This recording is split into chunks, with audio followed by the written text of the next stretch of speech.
देवियों एवं सज्जनों, ज्ञान संजीवनी परिवार में आप सभी का हार्दिक स्वागत है। मैं डॉक्टर मंजुश्री श्रीपाद नेवर।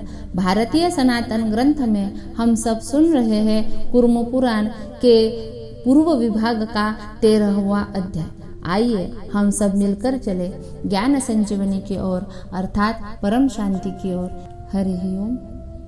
सुतोवाच प्रिय व्रतोत्तानपादौ मनोः स्वायंभुवस्य तु धर्मज्ञौ सुमहावीर्यौ शतरूपा व्यजीजनत। अर्थात स्वयंभुव मनु की पत्नी शतरूपा ने प्रियव्रत तथा उत्तानपाद नाम वाले 2 पुत्रों को जन्म दिया, जो धर्म को जानने वाले तथा महान पराक्रमी थे। कालांतर में उत्तानपाद का ध्रुव नामक पुत्र हुआ। भगवान विष्णु के उस भक्त ने उत्तम स्थान प्राप्त किया। ध्रुव की शंभु नामक पत्नी ने सृष्टि तथा भव्य नामक पुत्र को जन्म दिया। सृष्टि की सुच्छाया नामक पत्नी ने 5 पुण्यात्मा पुत्रों को उत्पन्न किया। महर्षि वशिष्ठ के कथनानुसार सुच्छाया नामक देवी ने अत्यंत कठोर तप करके शालग्राम में जनार्दन पुरुष विष्णु की आराधना कर रिपु, रिपुंजय, विप्र, वृकल तथा वृषतेजस नाम वाले 5 पुत्रों को जन्म दिया, जो नारायण में अनन्य निष्ठा रखने वाले, शुद्ध तथा अपने धर्म का विशेष रूप से पालन करने वाले थे। रिपु की पत्नी बृहति ने सब प्रकार के तेजों से संपन्न चक्षुष नामक पुत्र को जन्म दिया। उस चक्षुष ने महात्मा वीरन प्रजापति की पुष्करणी नाम वाली पुत्री से चाक्षुष मनु को जन्म दिया। अत्यंत तेजस्वी चाक्षुष मनु के वैराज प्रजापति की कन्या नडवला से 10 पुत्र उत्पन्न हुए, जो उरु, पुरु, शतद्युम्न, तपस्वी, सत्यवाक, शुचि, अग्निष्टुत, अतिरात्र, सुद्युम्न तथा अभिमन्युक नाम वाले थे।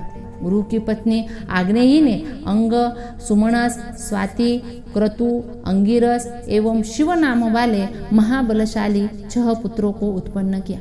अंग से वेन हुआ और फिर वेन से वैन्य उत्पन्न हुए। प्रजापालक महाबलवान वे ही वैन्य पृथु नाम से विख्यात हुए। पूर्व काल में उन्होंने प्रजाओं के कल्याण की कामना से ब्रह्मा के आदेश से महातेजस्वी देवराज इंद्र के साथ गोरूपा पृथ्वी का दोहन किया था। प्राचीन काल में वेन के पुत्र पृथु के पैतामह नामक यज्ञ करते समय माया रूपधारी साक्षात विष्णु ही पौराणिक सुत के रूप में उत्पन्न हुए। वे सभी शास्त्रों के प्रवक्ता, धर्मों को जानने वाले तथा वात्सल्य गुण से संपन्न थे। मुनिश्रेष्ठों, प्राचीन काल में आविर्भूत वही सनातन विष्णु मुझे जानो।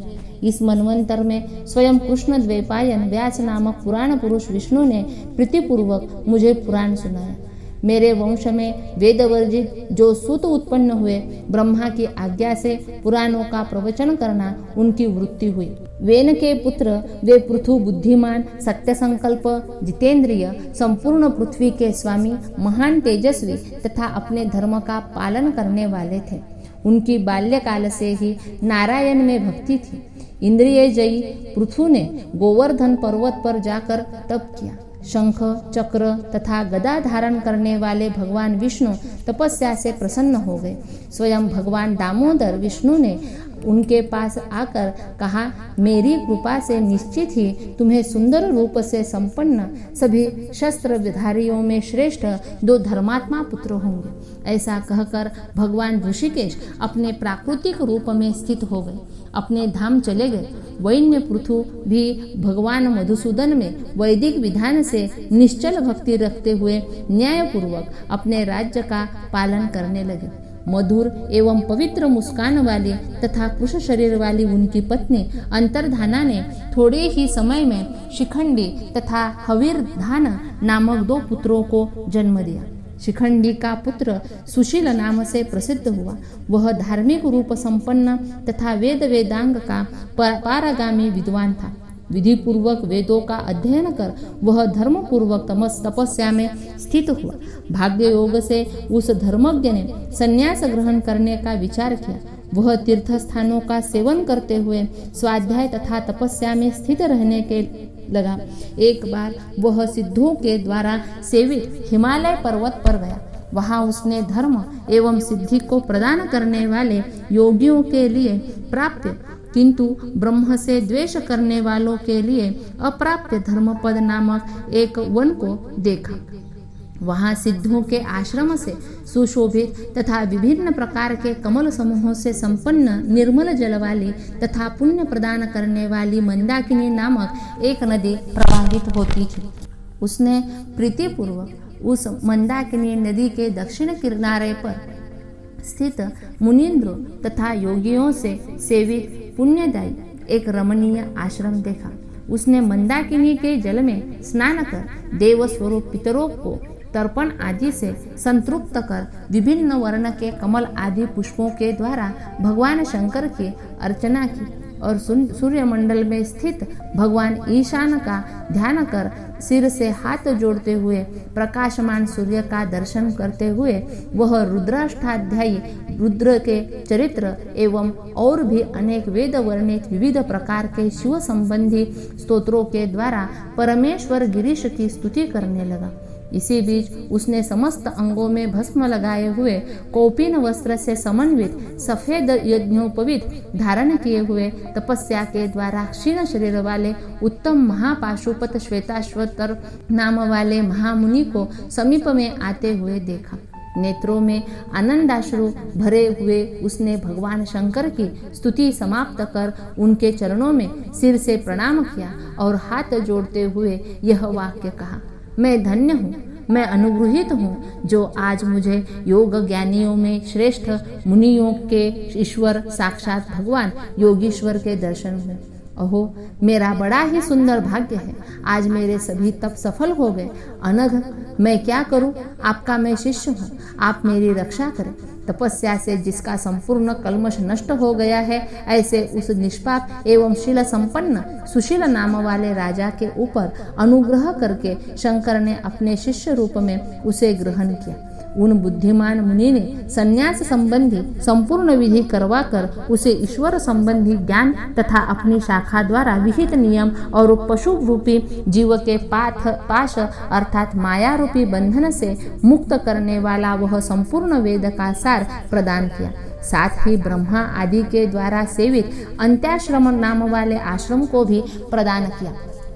उस आश्रम में रहने वाले ब्रह्मचर्य परायण ब्राह्मण क्षत्रिय तथा वैश्य शिष्यों को देखकर वे श्वेताश्वतर मुनि बोले, मेरे द्वारा प्रवर्तित शाखा का अध्ययन करते हुए योगी जन निष्कल महादेव शिव का ध्यान करते हुए यहाँ निवास करते हैं।